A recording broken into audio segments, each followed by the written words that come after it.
우리 한 절씩 교독합니다. 목사님부터 읽을게요. 예수께서 그곳을 떠나 지나가시다가 마테라 하는 사람이 세관에 앉아 있는 것을 보시고 이르시되 나를 따르라 하시니 일어나 따르니라.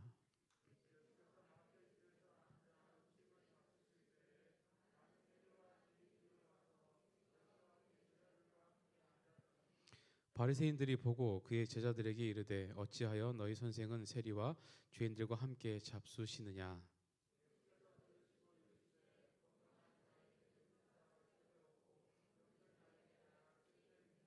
우리 함께 있습니다. 너희는 가서 내가 긍휼을 원하고 제사를 원하지 아니하노라 하신 뜻이 무엇인지 배우라. 나는 의인을 부르러 온 것이 아니요 죄인을 부르러 왔노라 하시니라. 아멘. 여러분들이 잘 아실지 모르겠는데 목사님은 아직도 설교가 올라와서 설교하는 게 두려운 사람입니다.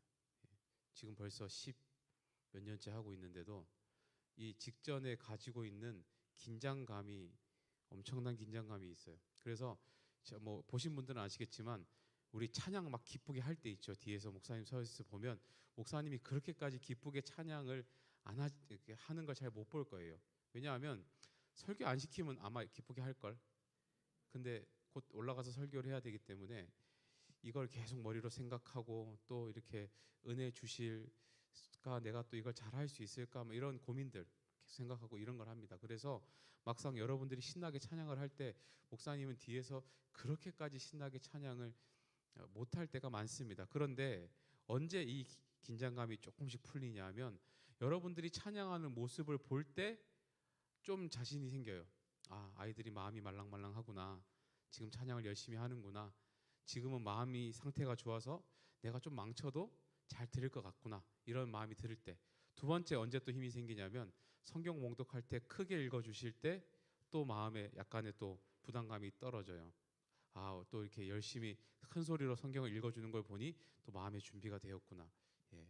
그러니까 목사님이 긴장하고 준비해온 어떤 것들에 대한 이 부담감을 느끼는 것보다 훨씬 더 여러분들의 어떤 이 준비된 자세들이라든지 이런 것들을 한 번씩 발견하면서 힘이 됩니다. 물론 가끔 이런 좌절을 느낄 때가 있어요. 귀신 얘기를 더 좋아할 때, 막 지난주처럼 시청률이 폭발해가지고 설교는 잘 안 듣더니 무서운 얘기하니까 갑자기 한 명도 눈도 안 깜빡해요. 눈도 안 깜빡이고 막 열심히 듣는 이런 거 볼 때 역시 하나님보다 귀신이 더 재밌나 뭐 이런 생각이 들기도 하고, 실제로 우리 부서만 그런 줄 알았더니 제가 목사님이 지난주에 중고등 2부 설교도 했거든요. 거기도 똑같아요. 목사님 앞으로 나갈 때는 고개 다 이렇게 쳐박고 있던 애들이 갑자기 귀신이 하니까 갑자기 전부 다 이러고 쳐다봐요. 어쨌든 여러분들에게 말씀에 흥미가 생기고 어떤 말씀을 하든 받아낼 준비가 있다는 것은 굉장히 좋은 메시지고 저한테도 힘이 되는 것 같습니다.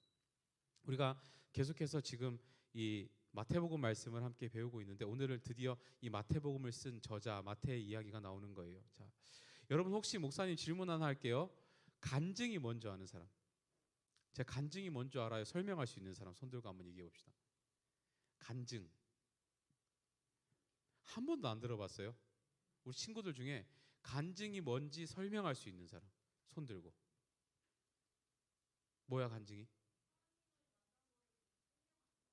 저런 친구는 박수를 세게 쳐줘야 돼요. 네. 근데 문상은 안 줄 거야. 문상은 다른 거 해줄 거예요. 자, 맞아요. 하나님을 만난 것을 내 입으로 설명할 수 있는 것을 간증이라고 합니다. 그러면 다른 사람의 간증을 들어본 적이 있는 사람, 좀 기기로 살아. 남이 예수를 어떻게 믿었는지 관심 없이 살지 말고요.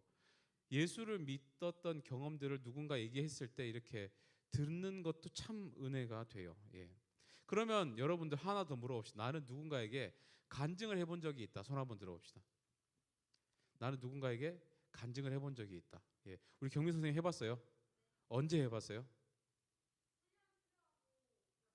어떤 훈련이었어요? 제자반 훈련 누구한테 했었어요? 목사님한테 얘기를 했다고? 친구들한테. 너무 훌륭한 건데요. 왜냐하면 간증을 했다는 것은 내가 믿고 있는 하나님과 신앙에 대해서 설명할 수 있는 준비가 됐다는 거예요. 내가 왜 간증을 해본 경험이 없을까라고 생각을 한다면 크게 세 가지 이유가 있습니다. 첫 번째는 부끄러워서 잘 못합니다. 부끄럽게 그런 걸 또 시키세요. 두 번째 이유가 뭐냐면 뭐라고 할까봐 누가. 에이 뭐 그거 맞아? 너 그렇게 뭐 그거 뭐 너무 이제 이상하게 느낀 거 아니야? 막 혹시 그럴까봐. 세 번째는 뭐냐 하면 할 얘기가 없어서. 그래서 우리가 간증을 잘 못하고 참 꺼립니다. 예. 어디에 해당되는 것 같아? 내가 간증을 잘 못하는 것은 세 개 중에 너는 어디에 해당되는 것 같아? 1번, 2번, 3번 중에 너 말이야. 너 나 봐. 너 1번, 2번, 3번 중에 어디에 해당돼? 손가락으로 해봐. 손가락으로. 너는 1번. 예, 부끄러워서. 예, 부끄러워서 못하는 경우가 많죠. 예. 그런데 간혹 우리가 스포츠 스타들이라든지 뭐 유명한 연예인이라든지 이런 사람들이 시상식 때 꼭 뭐라고 얘기를 하고 상을 받죠? 예, 하나님께 영광을 올려드립니다. 이런 것들 얘기하죠. 그리고 실제로 교회들은 어떤 교회들은 전도 축제 같은 거 할 때 그런 유명한 연예인들 이렇게 불러가지고 간증 이렇게 하면 또 그 보려고 많이 오시고 또 이렇게 하는 경우들도 있습니다. 목사님이 들었던 유명한 사람 중에 간증이 참 재미있었던 분이 누구였냐면 여러분들이 잘 아시는 개그맨 정종철 알아요? 정종철이라고 하면 잘 모르죠. 옥동자 그럼 알아요? 예, 옥동자. 얘네들은 잘 모를 수도 있어요. 옥동자 세대가 아니라서. 근데 그분이 하시는 간증을 들으면 재밌어요. 되게 잘해요. 그리고 어렸을 때 그 원래 목사님이 되려고 했었는데 나중에 거울 보니까 도저히 목사님 할 얼굴이 아니라서 전도사님 찾아가서 목사님 할 얼굴이 아닌 것 같은데 목사님 제가 뭐가 되면 될까 그랬더니 전도사님이 너는 꼭 개그맨을 해라 그랬대요. 왜냐하면 교회에서 매년 선극을 할 때마다 그 친구가 아무것도 하지 않고 분장만 하고 서 있는데 모든 교인들이 다 뒤집어진다는 거예요. 서 있기만 하는데. 그래서 그 꿈을 줘가지고 자기가 예수를 잘 믿고 신앙생활하면 결국은 뭐 유명한 이제 개그맨이 됐다 뭐 이런 간증을 들어본 적이 있는데 예, 그런 간증들을 들으면 기억에 남습니다. 왜냐하면 뭔가 인생에 굴곡이 많은 이야기들은요 우리에게 관심을 불러일으키고 또 감동을 주는 그런 얘기들이 있어요. 예. 뭐 예를 들면 뭐 우리 집은 원래 무당이었습니다. 예수님을 아무도 안 믿었습니다. 뭐 또 어렸을 때 고아였습니다. 이런 어떤 극적인 스토리가 있는 사람들의 얘기는 왠지 더 이렇게 관심이 가잖아요. 예. 오늘 혹시 반별 모임을 하시면 여러분들이 꼭 선생님한테 물어보세요. 선생님 간증 듣고 싶어요. 선생님들 표정이 사실 안 좋아지고 있는데 반별 모임 하실 때 선생님 간증해 주세요. 이렇게 얘기하세요. 왜냐하면 남의 간증을 듣는 것도 굉장히 신앙에 유익이 됩니다. 왜냐하면 내가 경험해 보지 못한 하나님이 역사하시는 방식을 간접 경험할 수 있어서 그래요. 나한테도 그런 경우가 생겼을 때 하나님이 이렇게 나를 도와주실 수도 있겠구나라는 것을 간접적으로 경험하고 나도 마음에 받아들일 수 있는 은혜가 있습니다. 그러니까 여러분들 오늘 선생님한테 물어보세요. 아마 선생님이 빨리 반별 모임을 마치려고 하실 것 같아. 예. 오늘은 우리가 읽은 말씀이 마태라는 사람의 간증이 사실은 기록되어 있는 내용이에요. 마태의 직업이 뭐였냐 하면요 세리였습니다. 세리는 그 당시에 굉장히 쓰레기 취급을 받던 그런 직업이었습니다. 왜냐하면 세리가 하던 일이 뭐였냐면 이 동족들한테 세금을 걷는 일을 하는 사람이었어요. 당연히 그럼 동족한테 걷지 어디에 걷어야 되긴 하겠지만 예를 들어서 같은 민족한테 세금을 걷어서 그 나라를 위해서 쓰면 뭐 그거는 있을 수 있는 일인데 이 세금을 걷어서 누구한테 갖다 줬냐면 로마한테 갖다 줬어요. 식민지였으니까. 그러니까 사람들이 되게 싫어하는 일인 거죠. 거기다가 정해진 만큼만 걷으면 참 좋은데 얼마큼 걷었을까요? 그거보다 훨씬 더 많이 걷었어요. 많이 걷으니까 사람들 입장에서는 어떻게 같은 동족한테다가 같은 민족한테다가 폭리를 취하고 막 더 많이 얻어가지고 로마한테 거짓말로 주고 자기는 더 가지고 이렇게 할 수가 있느냐. 당신들은 우리의 이 민족의 살을 깎아먹는 아주 나쁜 사람이다. 그래가지고 굉장히 쓰레기 취급을 받던 그런 사람이었다는 거예요. 그런데 이 사람이 지금 뭘 썼다고요? 아까 목사님 얘기했는데 오늘 우리가 읽고 있는 마태복음을 썼다는 거예요. 자, 이런 쓰레기였던 사람이 마태복음을 썼으니까 마태복음이 내용이 별로겠지, 그지? 그런데 실제로 그렇습니까? 여러분들이 지금 1장부터 8장까지 쭉 배워왔는데 실제로 그랬나요? 굉장히 복음이 이런 거구나라고 느껴질 만큼의 훌륭한 얘기들이 정말로 많았잖아요. 그러니까 도대체 이 마태라는 사람한테 무슨 일이 일어났길래 그 별로 좋지 못한 인생의 평가를 받던 사람이 이 많은 사람들을 감동시킬 수 있을 만큼의 복음의 이야기를 기록할 정도로 변했냐는 거예요. 이 사람은 결국 예수님의 제자가 됩니다. 도대체 이 사람한테 무슨 일이 일어났길래 많은 사람들을 변화시키고 예수님의 제자까지 될 수 있는 이런 극적인 변화가 있었냐 하는 거예요. 그걸 우리가 한번 살펴보자는 겁니다. 우리가 앞서도 말씀드렸듯이 마태의 직업은 세리였어요. 그리고 세리는 지금으로 치면 세금 공무원에 해당되는 자리였어요. 그런데 이 세금 공무원이요, 누가 만든 자리인가 하면 로마가 전략적으로 만든 자리였어요. 왜냐하면 이왕이면 로마 사람이 와가지고 거두면 더 악착같이 거둘 거 아니야, 그지? 굳이 왜 이스라엘 사람들 세금 걷는데 이스라엘 사람을 세우겠어요? 그냥 차라리 로마 군인들이 와가지고 야 내놔 내놔 그랬으면 훨씬 더 악착같이 잘 걷겠지. 그런데 로마가 전략적으로 같은 민족이 세금을 거둘 수 있게 그 자리를 만들어서 준 거예요. 이유는 뭐냐 하면 이 사람들의 습성을 같은 민족들이 더 잘 안다는 거지. 예를 들면 여러분들 비상금 숨길 때 어디 숨겨요? 비상금 숨겨본 사람 엄마 몰래 손은 못 들겠지. 혹시 알까봐 엄마가 어디다 숨겨봤어? 책에다. 엄마가 찾아 못 찾아? 그지? 왜? 엄마는 책을 안 읽거든. 예. 근데 만약에 네 동생이 네 세금을 네 세금이 아니고 네 비상금을 찾는다면 어디부터 뒤져볼까? 책부터 뒤져보겠지. 왜? 동생은 알아요. 같이 공부하니까. 이런 거예요. 그러니까 우리가 재산이 없다라고 생각하는 그런 재산이 없다고 속일 때 로마 사람들은 이 유대인들의 습성을 모르니까 찾아낼 수가 없는 거야. 그런데 같은 민족한테 시키면 아, 이 사람들 주로 여기다 숨겨요. 여기다 거짓말하는 거예요. 아이가 다 알아요. 이렇게 되니까 숨길 수가 없는 거예요. 그래서 이스라엘 백성들을 세금을 잘 거두라고 같은 민족을 세리로 이렇게 세우는 거예요. 예. 그러니까 예를 들면 우리 일제 강점기 때 순사랑 비슷한 거예요. 순사는 누구였냐면 조선 사람인데 예, 일본 사람들이 세운 경찰 같은 것을 순사라고 한 거예요. 그러니까 나름 일본에 잘 충성하고 이런 사람을 일부러 시키는 거예요. 왜냐하면 같은 민족들끼리는 무슨 대화를 하는지 뒤에서 일본을 욕을 하는지 다 아니까. 그래서 순사를 시킨 거랑 비슷한 거지. 그러면 내 주변에 그런 사람이 있다고 생각하면 사람들이 좋아하겠어요, 안 좋아하겠어요? 수인이, 순사같이 생긴 수인이 네 주변에 그런 친구가 있으면 좋아하겠어, 안 좋아하겠어요? 내 이웃을 내 몸같이 사랑하라 했으니 사랑할 거예요. 이럴 땐 아멘 하는 거야. 예, 아멘. 저 분명히 보세요. 이제 가서 수인한테 욕도 하고 손가락질도 하고 이제 막 하시기 바랍니다. 사랑하는지 안 사랑하는지 한번 테스트를 해보세요. 자, 좋아할 수가 없잖아. 어떻게 같은 편인데 그렇게까지 하냐고. 그런 마음이 생길 수밖에 없잖아요. 그런데 또 한 가지는 뭐냐 하면 같은 편 뒤통수를 치며 살아가는 것도 너무 억울하고 힘든 일이지만 그때 당시 내야 하는 세금이 엄청났어요. 뭘 냈어야 하냐면 그 당시에요. 기본적으로 내야 하는 세금 중에 하나가 뭐가 있었냐면 성전세라는 것이 있었습니다. 성전세는 뭐냐 하면 20세 이상 되는 남자들은 무조건 1년에 반 세겔씩 성전에다가 냈어야 됐어요. 그리고 토지세라는 게 있었는데 토지세는 뭐냐 하면 이 한 사람당 토지를 가진 사람들은 그 토지에 속한 한 사람당 13세겔씩 세금을 냈었어요. 그것뿐만 아니라 간접세도 있었고 뭐 통행세도 있었고 관세도 있었고 뭐 판매세도 있었고 세금이 종류가 굉장히 많았습니다. 그런데 여러분 세겔 그러니까 무슨 의미인지 잘 못 알아듣겠지. 그지? 그러니까 세겔이 뭐냐 하면 어떤 단위냐면 1세겔은 그 당시에 4데나리온이었습니다. 1데나리온은 얼마였냐면 지금으로 치면 그 당시에 하루 1당이었어요. 여러분들이 하루에 1당 일하면 얼마 정도 받죠? 요새 최저시급이 한 9,000원, 뭐 만 원 조금 안 되니까 여러분들이 하루에 10시간 일하면 얼마 법니까? 한 10만 원 정도 버는 거예요. 그러니까 그 당시에 1데나리온은 대략 10만 원 정도 되는 금액이었어요. 그러면 1세겔은 얼마야? 왜 이렇게 산수만 물어보면 니들이 이렇게 바보가 되지? 돈이잖아, 돈. 1세겔이 얼마 데나리온이라고? 4데나리온. 그럼 1데나리온 얼마라고? 10만 원. 그럼 4데나리온은 얼마야? 이것도 어려워해? 어떡하냐 니네 조금 기말고사 봐야 되는데. 자 그러면 반 세겔은 얼마예요? 더 이것도 어려워? 40만 원의 절반이 얼마예요?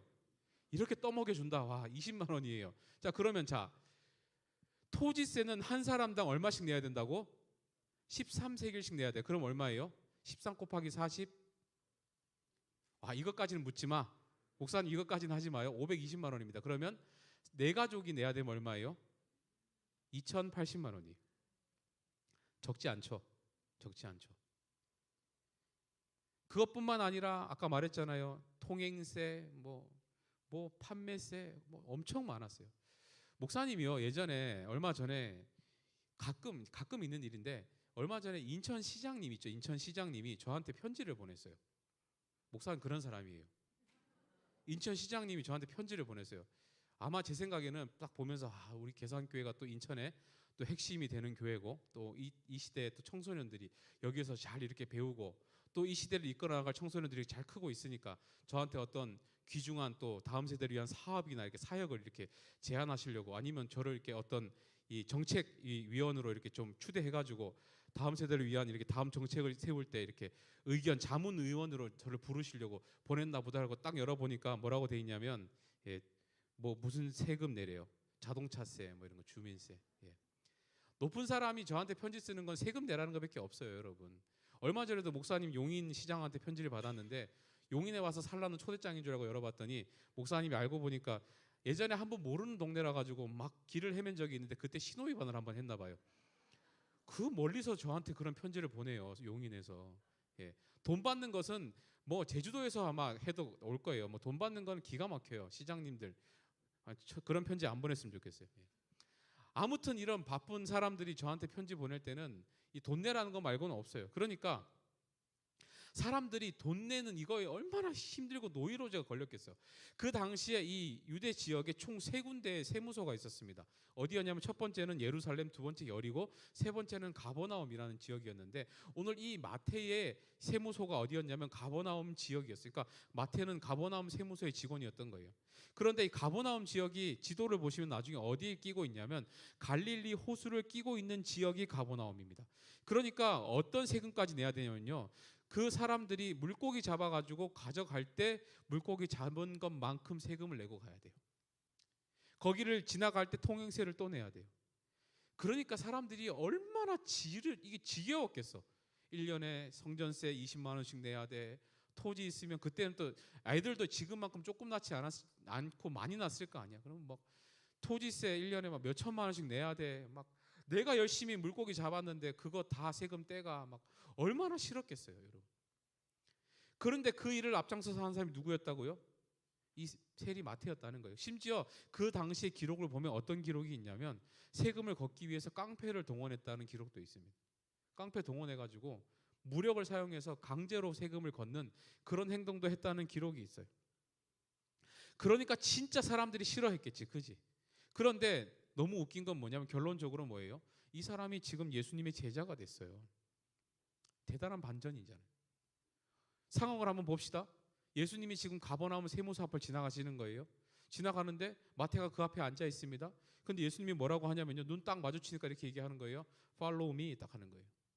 그런데 갑자기 그걸 들은 마태가 뭐라 그래요? 오케이 마팔 딱 이렇게 하는 거죠. 예. 상황이 이해가 됩니까? 자, 여러분 하나 물어볼게요. 실제로 여러분들 성경에 보시면요. 오늘 나를 따르라라고 하는 게 follow me라고 돼 있습니다. 여러분들 인스타하고 할 때 follow 똑같은 거예요. 신청을 먼저 누가 하셨어요? 예수님이 하신 겁니다. 자, 그러면 질문. 여러분들이 인스타나 페북을 할 때 팔로우 신청하는 사람들 누구한테 합니까? 주로 친한 친구 또 누구한테 해요? 유명한 사람 또 누구한테 해요? 뭐 인플루언서 아니면 어디 뭐 공동 구매할 때 싸게 살 수 있을 때 이럴 때 다 우리가 유익이 있는 사람들한테만 신청하죠. 그런데 마태한테는 무슨 유익이 있을까요?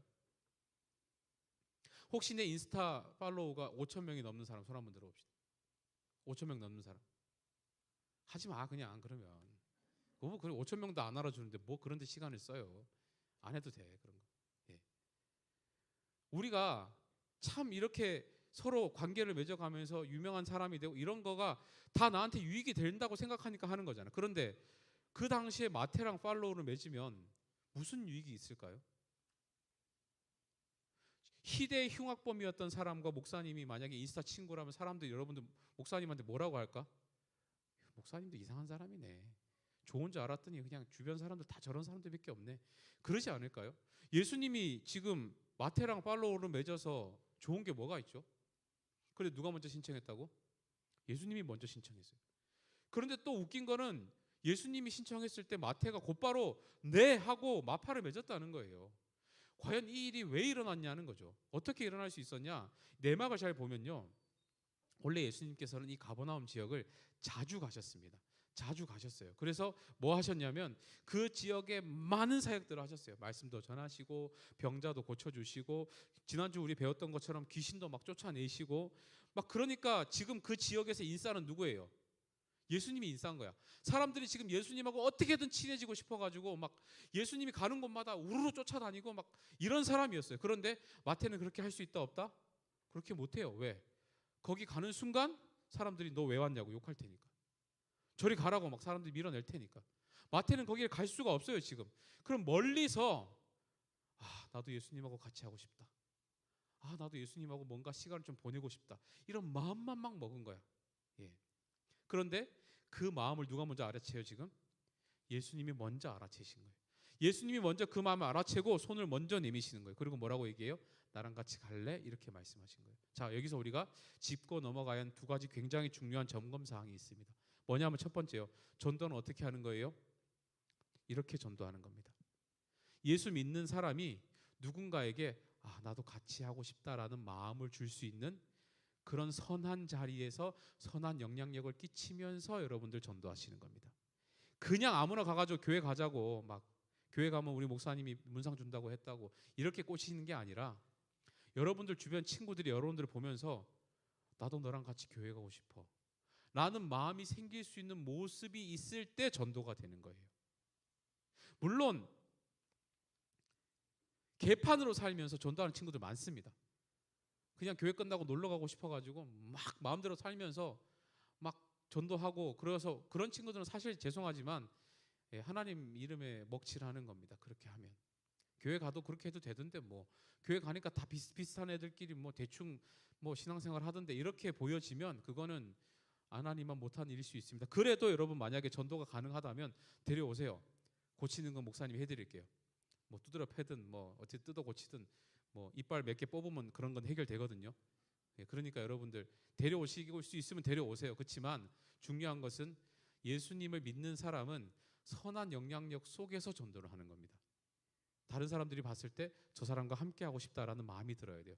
두 번째 점검해야 되는 것이 무엇인가 하면 누가 먼저 손 내밀어야 돼요? 여러분들이 먼저 손 내밀어야 돼요. 우리가 먼저 손을 내밀어야 돼요. 절대 예수를 믿지 않는 사람이요 먼저 나 교회 좀 데리고 가달라고 말하는 사람은 없습니다. 혹시 그런 거 경험해본 친구 있어요? 내가 교회 다니는데 나 좀 교회 좀 데리고 가달라고 먼저 요청한 사람 있습니까? 그런 경험 해본 사람 손 한번 들어봅시다. 주변에 그런 친구 있었어요? 만약에 있다면 요즘은요 좀 의심을 해야 돼요. 아마 이단일 확률이 높아요. 신천지나 이런 사람들이요 나 계산교회 되게 좋다고 얘기 들었는데 나 좀 데려가 달라고. 나 가고 싶다고. 왜 데려가죠? 그냥 혼자 오면 되지 자기가. 대부분 요새는 그런 이단들이 그렇게 먼저 요청을 합니다. 근데 누가 먼저 손 내밀어야 된다고요? 예수님이 손 내미셨던 것처럼 여러분들이 먼저 손을 내밀어야 돼요. 딱 마태처럼 이렇게 준비된 사람들이 있습니다. 문턱만 넘으면 돼요. 너무 가고 싶어. 마음의 준비 다 됐어. 근데 못 넘겠어. 용기가 없어서. 그럴 때 같이 갈래라고 손 딱 잡으면 쑥 넘어오는 친구들이 있다니까요. 여러분들 이번에 학년별 그 야외 소풍 하실 때 그런 친구들 잘 생각해 보세요. 있어요 분명히. 그 친구들은 손만 딱 잡으면 무조건 따라옵니다. 그럼 그 친구들이 하나님 자녀 되는 거예요. 잘 찾아보세요. 여러분들하고 친하지 않은 친구들 중에 있을 수도 있고 여러분들하고 친한 친구들 중에 있을 수도 있습니다. 제가 가끔 우리 여러분들 선배나 묻습니다. 뭐 하냐? 놀고 있는데 누구랑 친구랑요. 그 친구 교회 좀 데리고 와. 그러면 이 친구는 교회 안 간대요. 여러분들 분명히 그 친구들 중에서도 싹 데리고 오면 문턱만 딱 넘으면 되는 친구들 분명히 있습니다. 한번 보세요.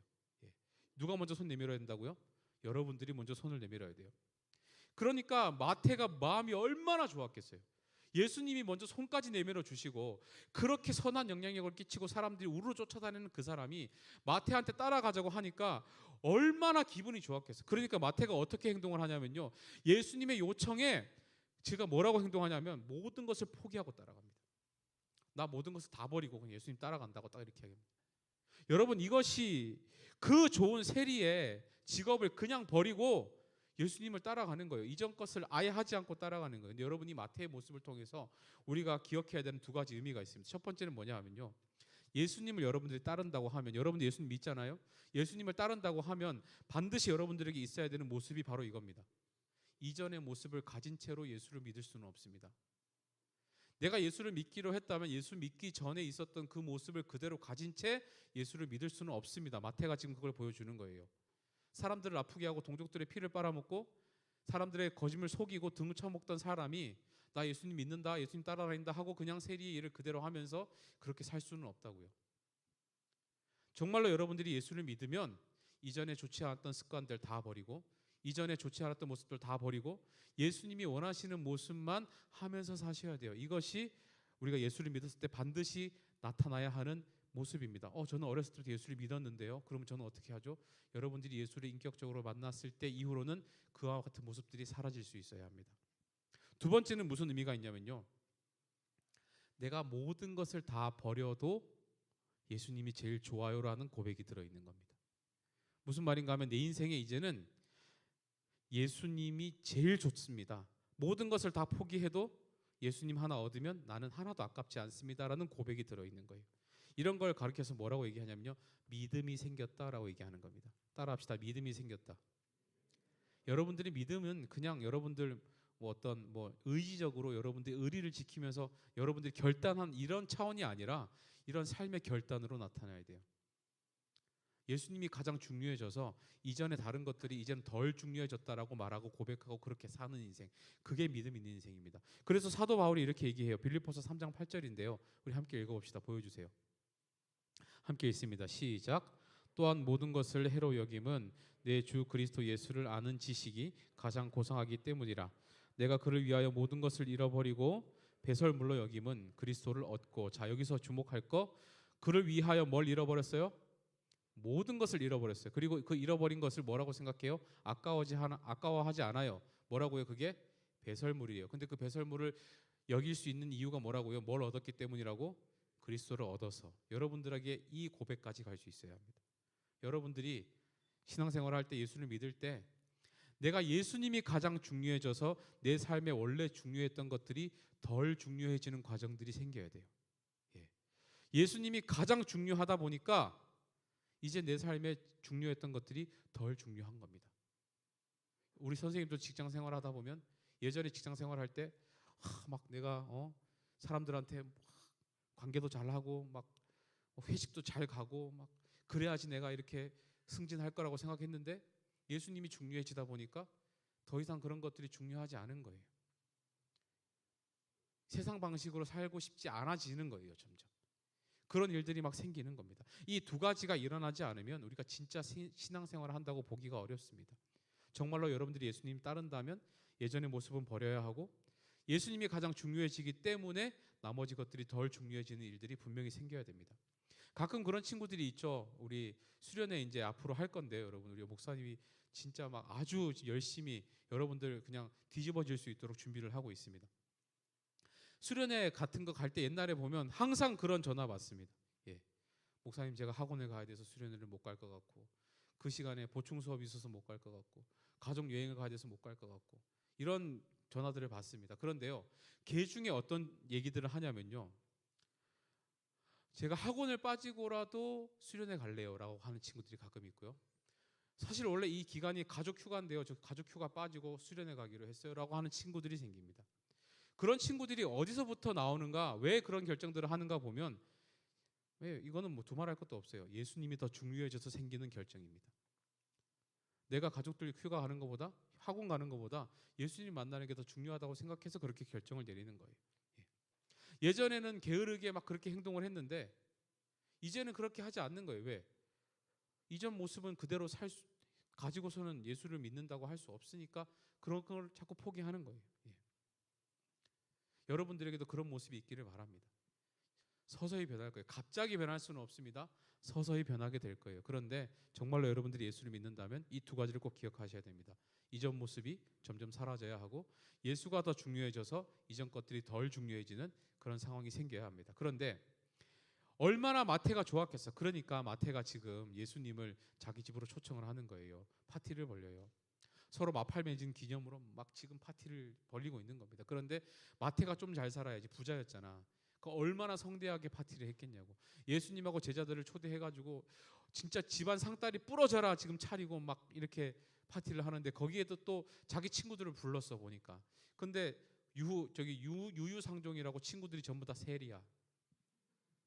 친구라고 온 사람들이 전부 같이 욕먹던 그런 사람들이에요. 그러니까 그 모습을 보면서 세리들 잔뜩 앉아 있고 예수님하고 제자들이 딱 앉아서 밥을 먹고 있으니까 지나가는 바리새인들이나 서기관들이 보면서 뭐라고 했겠어요? 에이, 저 예수 뭐 좋은 말 하고 다니고 뭐 우리한테는 뭐 교만하다고 막 뭐라고 하더니 밥 먹는 거 보니까 세리들하고 잔뜩 앉아가지고 죄인들하고 밥 먹네. 막 이러면서 막 비난을 하는 거예요. 그러니까 이걸 보면서 예수님이 뭐라고 생각했겠어요? 그냥 난 생각 무시 나는 너네들 신경 안 써.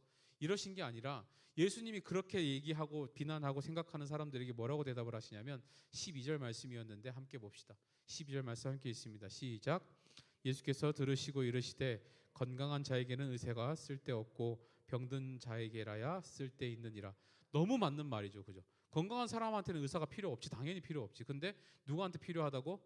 병든 사람한테 필요한 거 맞잖아요. 너무 당연한 거예요. 그런데 이 말씀을 하시면서 이어서 13절을 이렇게 얘기하세요. 13절도 함께 있습니다. 시작. 너희는 가서 내가 긍휼을 원하고 제사를 원하지 아니하노라 하신 뜻이 무엇인지 배우라. 나는 의인을 부르러 온 것이 아니요 죄인을 부르러 왔노라 하시니라. 다시 말하면 무슨 뜻이냐면 예수님은 영적인 의사다. 나는 지금 영적으로 병든 사람을 고치러 온 사람인데 나는 죄인들한테 필요한 사람이니까 너희들 스스로 의롭다고 생각하고 너희들 스스로 괜찮다고 생각하는 그런 교만한 사람들은 나 관심 없으니까 그냥 가라 이렇게 얘기하시는 거예요. 이해되세요 지금? 예수님이 진짜로 필요한 사람은 누구예요? 죄인들이 필요한 거예요. 죄인이라고 생각하는 사람한테만 필요한 거예요. 그러니까 여러분들 교만이 왜 무서운가? 내 스스로를 죄인이라고 생각하지 않으면 누가 상관없다고 하신다고요? 하나님이 너 나랑 상관없어 이렇게 하신다는 거예요. 그러면 당연히 구원의 은총이 여러분들에게 임할 수가 없습니다. 여러분 교만이 뭐예요? 그냥 주머니에 손 꽂고 잘난 척하는 게 교만입니까? 뭐가 교만이에요? 하나님 없어도 괜찮다고 생각하는 그 자체가 교만이에요. 어떤 상황 속에서도 하나님을 먼저 찾지 않고 내가 해보겠다고 하는 자체가 교만이에요. 그런 사람들은 하나님 뭐라고 하신다고요? 나랑 상관없어 하신다는 거예요. 그러니까 여러분 이 말을 들은 마태의 마음이 또 어땠을까요? 나는 인생의 쓰레기인 줄 알았는데, 나는 인생의 무가치한 인생인 줄 알았는데, 나는 인생 가운데 누구도 나를 선하게 생각하고 나를 좋게 여기는 사람이 없는 줄 알았는데, 나를 그렇게 제일 많이 욕했던 바리새인들을 향해서 예수님이 뭐라고 해요? 너희들도 똑같아. 너희들도 다 예수가 필요해. 너희들도 다 죄인이야 라는 얘기하는 걸 듣고 마태가 오히려 위로를 받는 거예요. 대단한 줄 알았던 사람들도 예수님 앞에 서면 다 죄인이구나. 나같이 쓰레기인 줄 아는 사람들도 예수님을 만나면 다시 시작할 수 있겠구나라는 소망이 생기는 거예요. 지금 물론 성경에 보시면 마태를 이렇게 막 귀하다, 참 좋다, 너 참 대단하다 이렇게 예수님이 칭찬하신 적은 없어요. 하지만 그런 바리새인들을 향한 냉정한 평가가 오히려 이 마태에게는 위로가 되는 거예요. 다 똑같구나, 다 예수가 필요하구나 이렇게 느끼는 겁니다. 예전에요 목사님이 한 친구가 목사님 찾아와서 자기가 교회를 떠나겠다고 얘기를 하더라고요. 왜? 내가 생긴 게 마음에 안 드냐? 왜? 막 이랬어요 제가. 그랬더니 그 친구가 뭐라 그러냐면 자기는 이런 교회 안에 양아치들, 일진들하고 신앙생활 못 하겠대요. 그래도 교회 오면 좀 착하게 행동하고 그래야지. 뭐 지들 하고 싶은 대로 다 하고 담배 피우고 들어오고 냄새 나고 막 나는 진짜 그런 애들하고는 신앙생활 못 하겠다고. 목사님이 뭐라고 했을까요? 뭐라고 대답해야 될까요, 목사님이? 여러분들한테 그런 걸 물어보면 여러분들 뭐라고 하시겠습니까? 목사님 그렇게 얘기했어요. 야, 너나 그 친구들이나 본질적으로는 다 진노의 자녀이고 죄인이다. 인정할 수 없대요. 내가 죄가 없는 건 아니지만 그 친구들하고 같은 죄인이라고 말하는 건 인정할 수 없대요. 그래서 제가 그랬어요. 그럼 하나만 물어보자. 큰 죄든 작은 죄든 죄가 있어서 천국 갈 수 있는 사람이 있냐 물었어요. 그건 아니래요. 사람을 죽이든 거짓말을 한번 하든 죄가 있는 채로 천국 갈 수 있냐 물었더니 그건 아니래요. 그럼 똑같은 거 아니냐? 우리가 예수를 믿고 구원의 은총을 알고 회개해야만 천국 갈 수 있는 거 아니냐 그랬더니 맞대요. 그렇지만 저 친구들도 나도 똑같이 죄인이라고 말하는 건 나는 인정할 수 없대요. 결국은 그 친구 교회 떠났습니다. 예. 여러분들, 마태가 지금 굉장한 죄인이긴 했습니다. 그죠? 사람들이 그렇게 쓰레기라고 욕하는 건 인생이긴 했습니다. 하지만 아까도 말했지만 예수님이 모두 필요하다는 이 말 자체가 주는 메시지가 있는 거예요. 마태도 예수님을 만나면 다시 시작할 수 있고, 이 바리새인들도 의롭다고 생각하는 이 사람들도 예수를 만나야만 다시 시작한다는 이 영적인 원리를 깨달은 거예요. 그리고 그것만 붙잡았더니 뭐가 됐어요? 제자가 됐어요. 그리고 예수님 시킨 대로 살았더니 어떻게 됐어요? 마태의 복음을 전하는, 마태의 복음을 기록하는 성경의 저자가 됐어요. 여러분, 이것이 마태의 간증 스토리입니다. 여러분, 마태라는 이름의 뜻이 뭔지 아세요? 하나님의 선물이라는 뜻입니다. 마태가 무엇을 선물 받았죠? 하나님께 구원을 선물 받았습니다. 그거 하나만으로도, 내가 구원을 선물 받았다는 것만으로도 마태는 내 모든 것을 버려도 괜찮다라고 말할 정도의 큰 선물을 받았다고 생각하게 된 거예요. 그리고 모든 것을 버리고 예수님을 따라가는 제자가 된 거죠. 목사님이 말씀을 준비하면서 나한테는 어떤 간증이 있는가 생각을 좀 해봤습니다. 목사님도 쉽지 않은 길을 걸어서 여기까지 왔습니다. 목사님 뭐 태어날 때부터 이마에다 목사 쓰고 태어났겠어요? 저는 절대 그렇지 않았고요. 어떻게든 목사 안 하려고 발버둥 치고 몸부림치고 안 하려고 하고 딴 거 하려고 하고 그러고 살았습니다. 그런데요, 목사님이 만 30세 되는 해에 서울에 있는 서영교회에서 목사 안수를 받게 됐는데, 그 목사 안수 받으면서 제 마음에 딱 들었던 생각이 뭐냐 하면, 단 한 달도 늦춰지지 않았어요. 나는 안 하려고 그렇게 몸부림치고 그렇게 발버둥 치고 딴 길로 가려고 하고 그랬는데요, 제 인생에 정확한 때에 단 1년도 6개월도 늦어지지 않고 저는 하나님이 정하신 그 때에 목사가 됐습니다. 가장 어린 나이에 목사가 됐어요. 목사가 될 수 있는 가장 어린 나이에 가장 정확한 그때의 목사가 됐어요. 요만큼도 딜레이가 안 됐어요. 하나님이 결국은 이렇게 만드시는구나 라는 걸 목사님이 그때 많이 깨달았습니다. 여러분들, 목사님이 지금도 여러분들 앞에 섰을 때마다 아까 두려움이 있다고 말씀을 드렸잖아요. 왜 그런 두려움인 줄 아세요?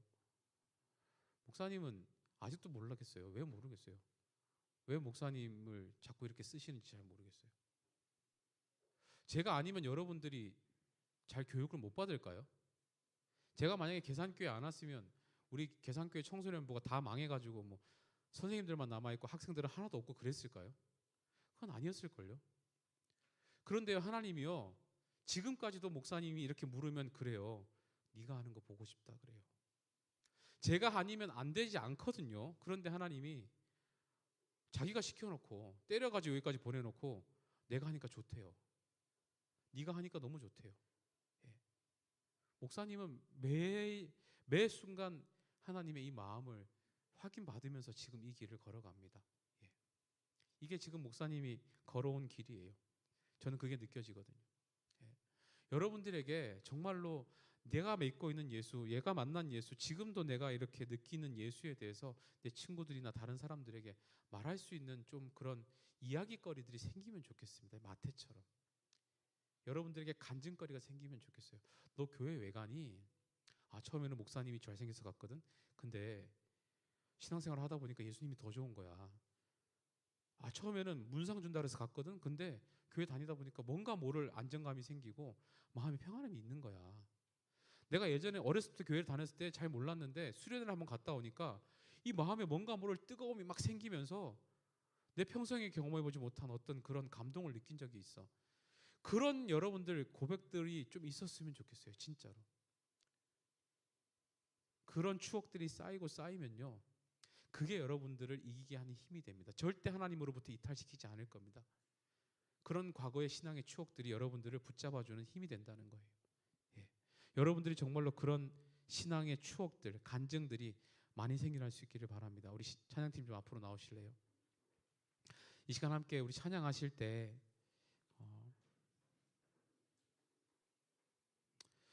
예수를 나의 구주 삼고라는 이 찬양을 좀 같이 하실 텐데, 여기에 보면 이런 가사가 있어요. 이것이 나의 간증이요, 이것이 나의 찬송일세.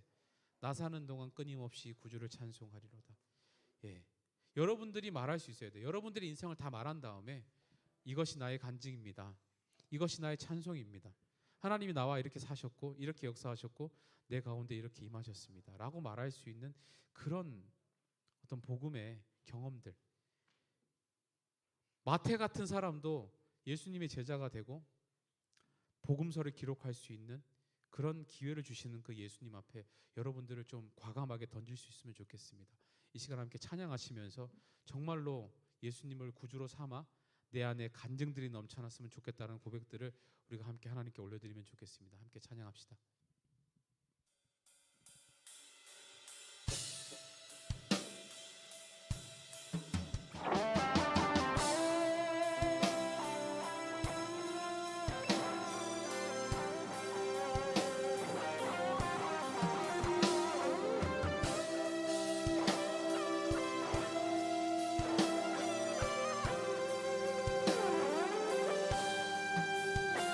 예수로 나의 구주 삼고 예수로 나의 구주 삼고 성령과 피로써 거듭나니 이 세상에서 내 영혼이 하늘의 영광 누리도다. 하늘의 영광 누리도다. 2절 찬양합시다. 온전히 주께 맡긴 온전히 주께 맡긴 내 영 사랑의 음성을 듣는 중에 전사들 왕래하는 것과 하늘의 영광 보리로다. 하늘의 영광 보리로다. 함께 고백합시다. 이것이 나의 간증이요 이것이 나의 간증이요 이것이 나의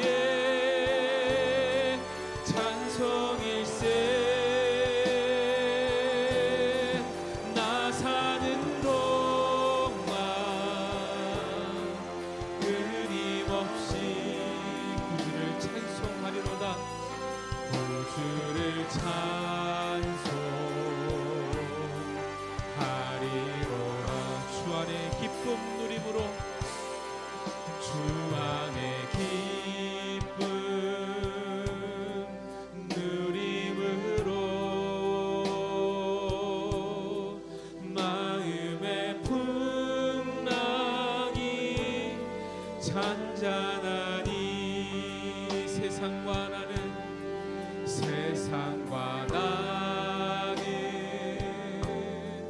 간 곳 없고 구속한 주만 보이도다.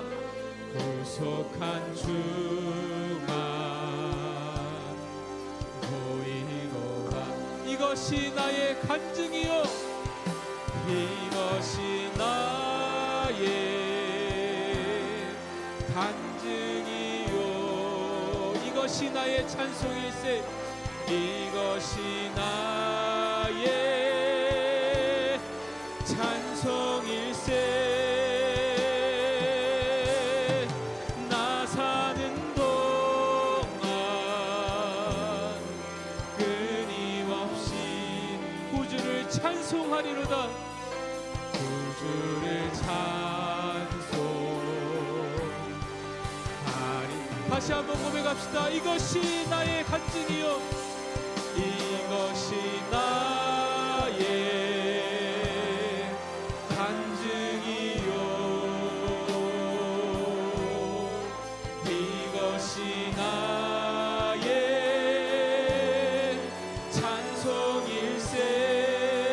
나 사는 동안 끊임없이 구주를 찬송하리로다. 구주를 찬송하리로다. 구주를 찬송하리로다. 구주를 찬송하리로다.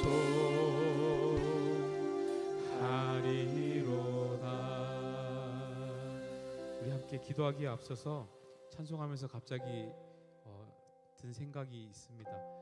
우리 부서에 보면 실명을 얘기를 좀 할게요. 기원이라고 앞에서 찬양하는 친구가 있는데 오늘은 안 나왔는데요. 기원이가 지금 눈이 많이 아픕니다. 앞이 안 보여요, 잘. 그런데 기원이를 제가 여러 번 신방하면서 기원이하고 얘기를 많이 해보면 기원이가 뭐라고 얘기를 하냐면요, 내가 눈이 멀쩡할 때보다 눈이 지금 불편해졌을 때 하나님을 더 많이 찾습니다 라고 얘기를 해요. 내가 건강했다면 이렇게까지 하나님을 의지하고 자기가 하나님을 이렇게 생각하며 살았을까라는 얘기들을